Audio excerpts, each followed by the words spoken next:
I'm Aruna Chawla, the founder of Salad Condoms, a sexual wellness and sex ed tech company, and you're listening to me at HT Health Shots. She fell, she fought, and in the end, she emerged victorious. This is the woman of today, and she is made of steel. Come and watch how she slays.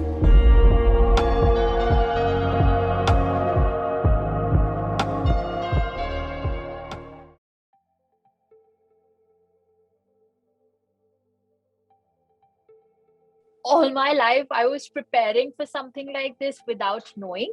I read law, and as a lawyer, I worked a lot in the space of sexual rights, autonomy, etc. But the legal world was just didn't seem like a good fit for me. So I moved to consumer psychology, in which I study how people think, how they make decisions, etc. This sexual health and wellness world never left me, and I was always interested in understanding how we can make it more accessible, more impactful, and just deepen the penetration of such education. Through my research as a consumer psychologist, I found a lot of insights, and that led to the idea that there's potential for a brand to exist that focuses on health. We're the only brand in the country that focuses on health first, instead of just pleasure, and that gives us the opportunity to really change the narrative. That kind of research, it's super academic, research driven, but the idea was always, how do we combine impact, growth, and autonomy for women? So that's how I came across the idea of Salad, and that's really what led to it.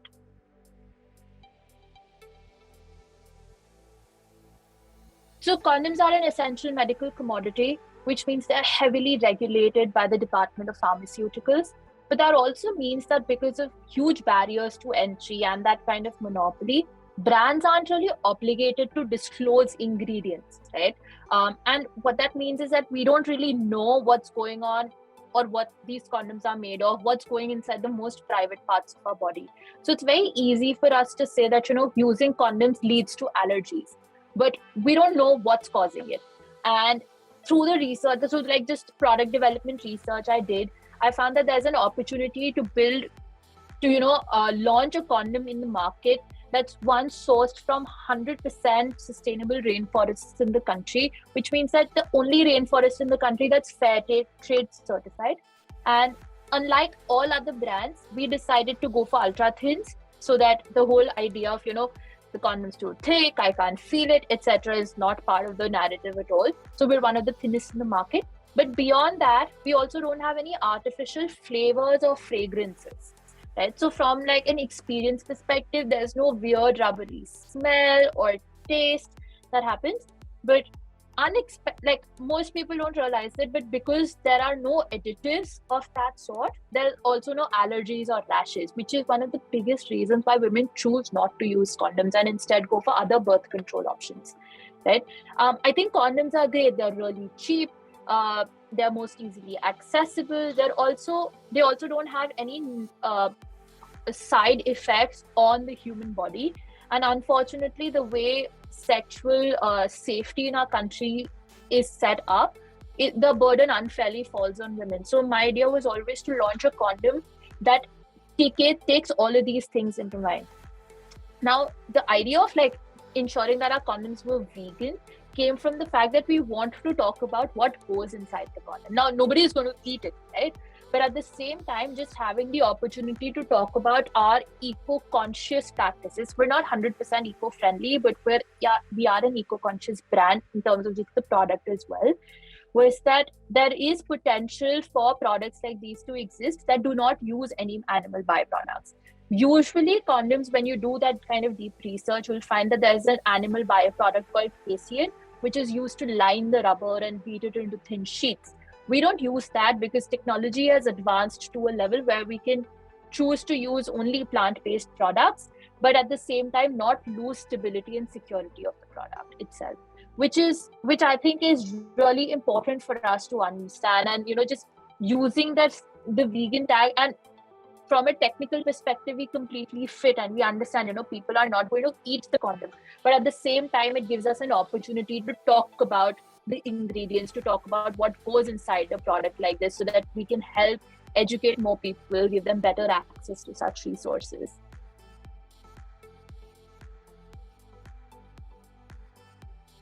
About 52% of our customers right now are women. And I think more than consciousness, it's growing financial independence that's led to that, because there's opportunity for women to be decision makers. They don't have to always depend on their partners or husbands to go to a pharmacist and get a condom. Women can, are more and more able to take that decision for themselves. And when that happens, when that kind of purchasing power exists, they have more autonomy and more control over their bodies, which is critical, right? Like, the idea of Salad also emerged from the idea that how can we build bodily accountability and autonomy for women, because that's where it's lacking the most at the moment, given our societal structures. So despite this being, like, in that sense, a niche product, it is accessible to all genders and all people. It's not that meat eaters can't have can't use vegan condoms, nothing like that. The whole point is that the product is effective for whatever your dietary preferences are. So I think in that sense, because there's more accountability and there's more autonomy, people are definitely taking precautions in terms of their intimate health and wellness, right?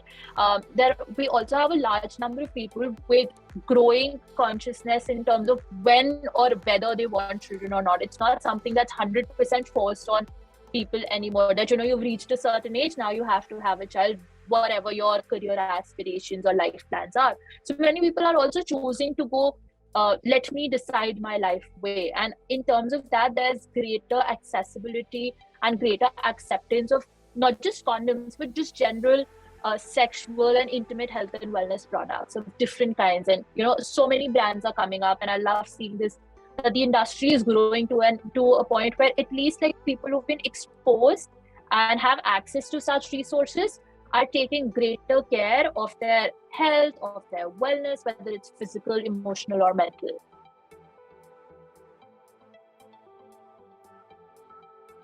I know, a lot of us have anecdotal examples of these things, but before starting Salad, I did a ton of research. I spent almost 1 year just researching. I've spoken to more than 1,000 people in tier 1 and tier 2 cities to understand their experiences growing up. The biggest challenge of accessing condoms has been social inaccessibility, right? So the online world has made it easier for us to buy condoms, but one, it takes time to get delivered, right? Now, a Blinkit can get it to you in 10 minutes, but it's only for a very limited population that maybe don't live with their parents. Because, even if you're ordering something online, you don't want your parents to see it. Or going, you could be at the poshest pharmacy in the city, but at the same time, you don't want other people to see who you are with, or what you're picking up. You want to get the box, quickly put it in your bag and run away. So this is not just for women, it's also for men, that kind of social inaccessibility. I remember a couple of months ago, a movie released in India called Helmet On, where they spoke about the exact same thing. A married couple, on the first night, the guy goes to a pharmacist to pick up a box of condoms, and he's judged for it. He feels a lot of discomfort and awkwardness, so he returns without it. And I think, like, that's really important for us to understand that, because of that kind of, because of that kind of social inaccessibility, a product that's the most easily available, it's affordable for most of our country, because, other kinds of birth control methods, or like, there's no other method that, prevents a pregnancy and also helps you protect against STIs, except for a condom. This is literally the only product we have in the market. Even despite all of that, this is still the least used. Only 5.6% of the country uses condoms at this stage. And 48% of the country, 47 to 48% of the country go without any form of contraception for multiple reasons: lack of social inaccessibility, the expenses that are involved, and, obviously lack of education, or not just education, but like a general sense of ignorance as well. So I think that kind of social inaccessibility is key. That's what 1 year of research showed me.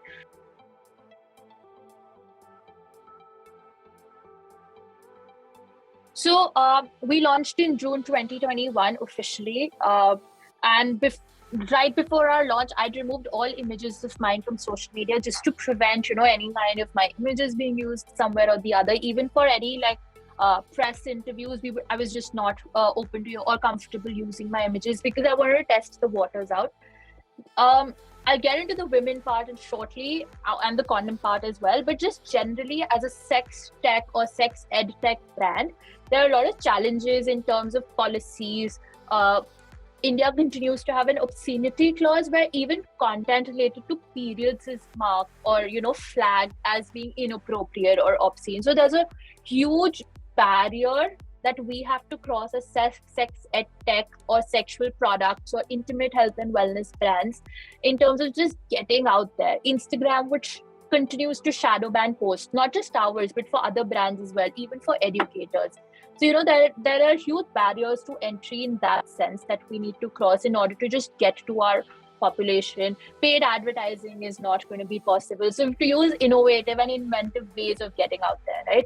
Which is why I came up with the condom, so that we can get in front of our audiences, from more like a business idea, and to build that kind of virality in our marketing. With just the condoms, it's a highly monopolized industry. Because there's a price ceiling, there are huge barriers to entry, and I'm only the second woman in the country and also the youngest entrepreneur in the country to launch a brand of condoms. So just visiting factories would be a huge challenge. Most manufacturers wouldn't even be ready to talk to me at that stage, and multiple things happened. But long story short, we found a manufacturer who was open, who understood the vision that we're trying to go for, and continued working with us.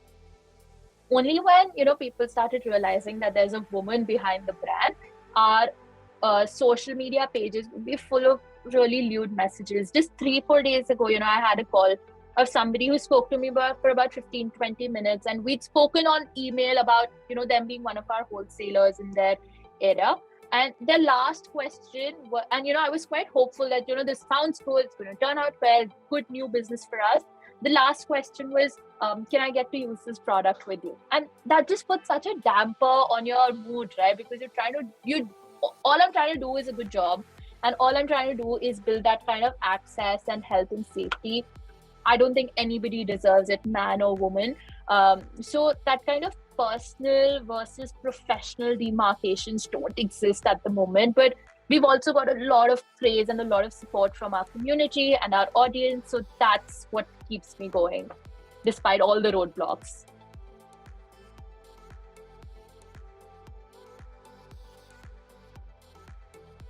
So very interesting question. In the research that I've done, 80% of women in their teens were introduced. So 80% women, when they were teenagers, were introduced to porn by their male partners or male friends. And 100% of those women were traumatized. Although the men that introduced porn to them were really excited about the idea. So, as teenagers, because we don't have that kind of right expectation setting, there's a lot of the narrative that's built is really difficult. So those women, had to go through a period, or if they have reached that stage already, they had to go through a period of unlearning that trauma from what traditional porn that, caters to male gaze got to them. But the other 20% that was introduced to porn by their female friends had a certain kind of expectation setting. So they knew what to expect and weren't as traumatized. I think platforms like Make Love Not Porn, etc., are doing a really, really good job at bringing that autonomous gaze to it, where it caters to men and women both. Our idea is that it's important, not sex is not just a physical act, right, you likely said, there's a lot of mental and emotional factors at play. So if you don't have a good experience with sex, it can impact your body confidence, it can impact your intimacy, your trust with other people. So what we're testing out a tech product where you can learn the language of your body through guided experiences. They're audio-based experiences, so you can access them at any time. Right now, it's invite only. We already have about 500 users who've gone through the early 6 chapters. But, the topics range from everything from the science of orgasms to establishing boundaries and how to communicate them, or how to date in a way that's consensual and that's empowering for you. Because these aren't, like you said, these aren't things that are taught to us. We acquire this knowledge through observation. Maybe our friends are talking to us about it. Very few people have the time and the opportunity to access resources or therapists or sexual counselors who can help us build a more empowered life for ourselves. So through this, that's what we're trying to do, where you can take out 5 to 10 minutes of your day and learn something new about your body every single day. So it can be related to just how to have a better sexual experience with your partner. It can also be how to communicate a boundary or how to identify your boundary.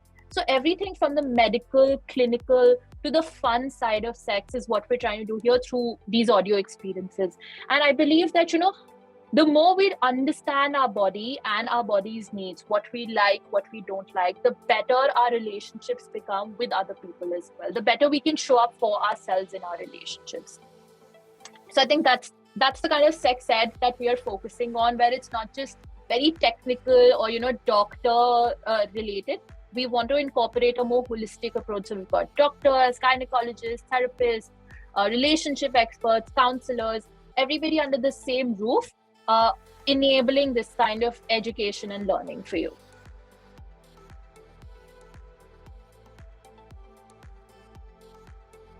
I come from a very typical conservative business class family. My mom was married really young, and all of that, but she did come from education, so she was able to talk to me about a lot of these things. I was in 5th grade when this movie Salaam Namaste released, and it didn't have that adult certification, so our parents took us out for it, and I was a very curious child. My parents would answer everything, and I asked them what are they doing, because it was a kissing scene and I'd never seen anybody kiss before. And my mom gave me a tight slap. You don't ask such things. I had no idea what it was.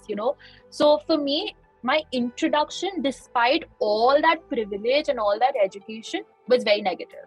And there was a lot of unlearning to do despite all kinds of resources and accesses. Thankfully, coming from, I went to an army school where we saw army wives, Air Force wives. And at the same time, women who were leading the forefront in the army and the Air Force really teach us how to stand up for ourselves and express and assert ourselves with confidence. Law school happened. So all of those things in some ways kept combining in order to build the woman I am today, who can express what she wants and doesn't want, who can express her needs and desires. And I think that trickles down not just in the professional space, but also at home, because seeing me, my sister also, my younger sister, learned by observation. My mom started working eventually once I was in 8th or 9th grade, and that led to huge changes in just extended family dynamics as well. I think there's a lot of change coming for sure. I think privilege of the kind like that most of us talking to each other or even listening to this video have, there's opportunity for us to keep unlearning whatever we've learned. I don't think we're at a position where the learning happens in a positive way, because there's a lot of systemic inequalities, right? Like if you're a 1 day old child, people want to know whether you're a girl or a boy, and your blue or pink color is going to tell you that, or the toys that children have. So it happens subconsciously at a very, very young age itself. But I think there is a movement towards better. So if as a parent tomorrow I know these things, or I'm alert and aware, maybe my children will not grow up with as much negative experiences or as much negative thoughts about sex and body and just showing up for themselves.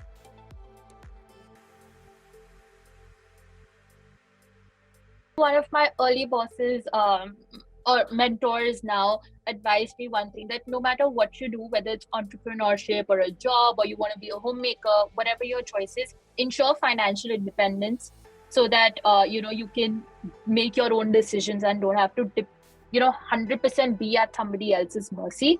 And two, imposter syndrome is going to exist, right? But my battle is not with anybody else.